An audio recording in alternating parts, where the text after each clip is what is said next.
आतंकवाद को पालने वाले पाकिस्तान की पोल एक बार फिर वैश्विक मंच पर खुल गई है। संयुक्त राष्ट्र सुरक्षा परिषद यानी कि यूएनएससी की एक ताजा और सनसनीखेज रिपोर्ट में दावा किया गया कि दिल्ली के लाल किले के पास हुए कार बम धमाके के पीछे पाकिस्तानी आतंकी संगठन जैश ए मोहम्मद का हाथ था।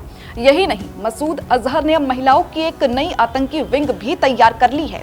आखिर यूएन के इस 37वीं रिपोर्ट में और क्या-क्या बड़े खुलासे हुए हैं, देखिए इस विशेष रिपोर्ट में। 10 नवंबर 2025 का वो काला दिन जब देश की राजधानी दिल्ली के लाल किले के पास एक जोरदार धमाके ने पूरे देश को दहला दिया था।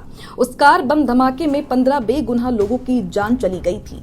आज उसी हमले पर संयुक्त राष्ट्र की सैंक्शंस मॉनिटरिंग टीम ने मोहर लगा दी है। यूएन की 37वीं रिपोर्ट में साफ कहा गया है कि इस हमले के तार सीधे तौर पर पाकिस्तान स्थित आतंकी संगठन जैश ए मोहम्मद से जुड़े हुए हैं। रिपोर्ट की माने तो जैश ने न केवल इस हमले की जिम्मेदारी ली, बल्कि वो अपनी जड़ों को और गहरा करने में जुटा हुआ है। एक और पाकिस्तान दुनिया के सामने दावा करता है कि उसने जैश और लश्कर जैसे संगठनों को खत्म कर दिया, लेकिन यूएन की ये रिपोर्ट की हकीकत कुछ और ही बयां कर रही है। रिपोर्ट का सबसे चौंकाने वाला खुलासा जैश की नई रणनीति को लेकर है।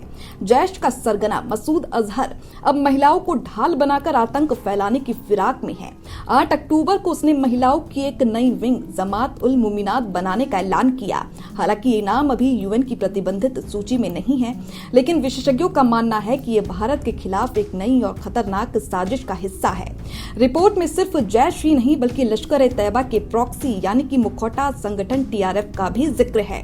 अप्रैल 2025 में पहलगाम में हुए हमले में 26 नागरिकों की मौत हुई थी, जिसके लिए टीआरएफ को जिम्मेदार ठहराया गया। ये वही संगठन है जिसे पाकिस्तान अपनी हरकतों को छिपाने के लिए इस्तेमाल करता है। भारत पहले ही मई 2025 में पाकिस्तान में आतंकी ठिकानों पर बड़ी कार्रवाई कर चुका है। अब यूएन की इस रिपोर्ट ने अंतर्राष्ट्रीय मंच पर भारत के उस दावे को और मजबूत कर दिया कि पाकिस्तान आज भी टेरर फैक्ट्री बना हुआ है।